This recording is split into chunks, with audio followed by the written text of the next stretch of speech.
Hello friends, hope you guys are doing good.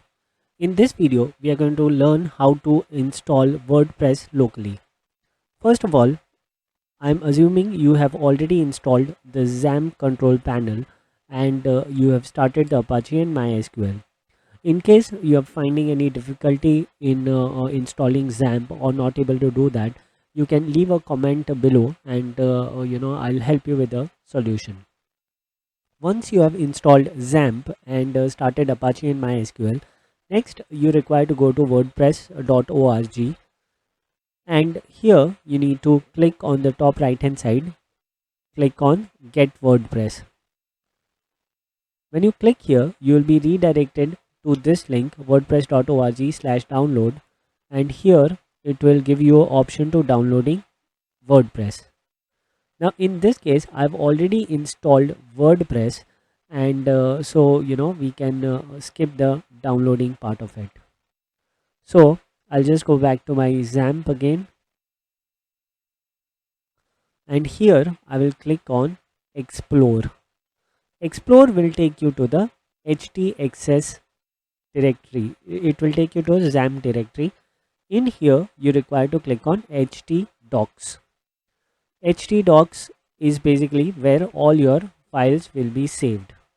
So now here I've created a directory WordPress, and here I've installed the zip file which was downloaded from wordpress.org. Now I'll extract this file here. I'll just right click and extract here.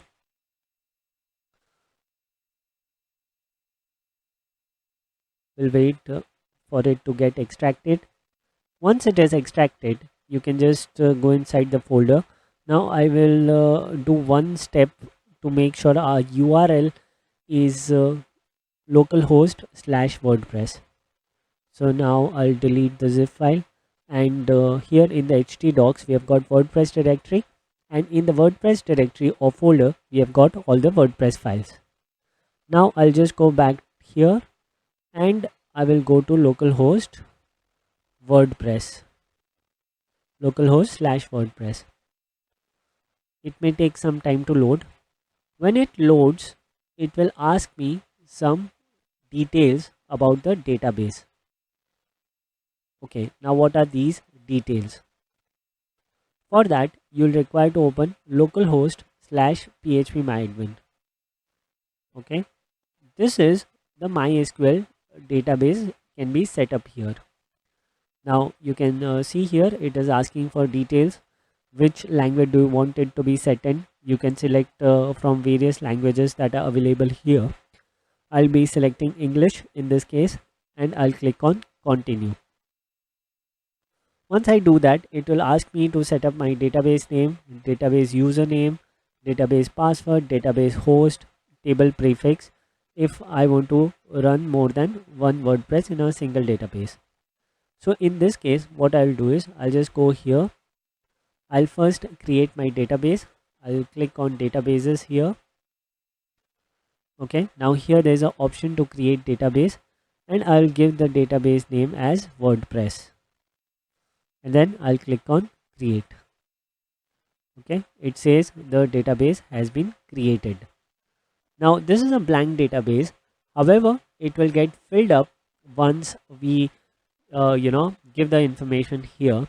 So what WordPress will do is WordPress will automatically fill up or create all the tables that are required for the DB or WordPress to run properly. Okay, so here we have got the WordPress database name. We have set it as WordPress. User will be root. Password will be blank. Mostly it's going to be same for everyone. In case it is not, then you will have to check your XAMPP configuration or what you had set it while setting up your XAMPP. Database host will be localhost, and your table prefix will be WP underscore. Okay, so as mentioned earlier, if you don't want to run multiple WordPress in this single database, you will keep it same as WP underscore. Next, we'll just click on submit. Okay, now the details have been properly or configured properly. It says, all right Sparky, you've made it through this part of installation. the WordPress can now communicate with your database. Okay. Once you click on run installation, you'll come on this page where you're required to submit the site title, username, password, etc. So I'll just give the site title as Academy 365, username as Academy 365 again, password acad at the rate 1234, or I can just keep it as Academy 365 at the rate 123. Okay, confirm weak password. Okay, since it's on a local machine, I don't mind about the password being weak and all. Academy365.net at the rate gmail.com.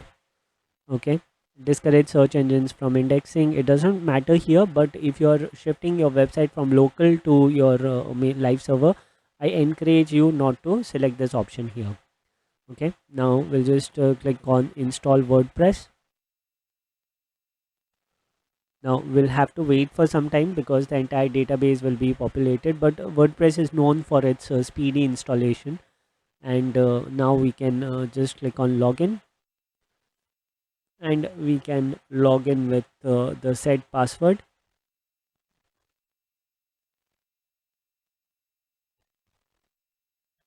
(365@123),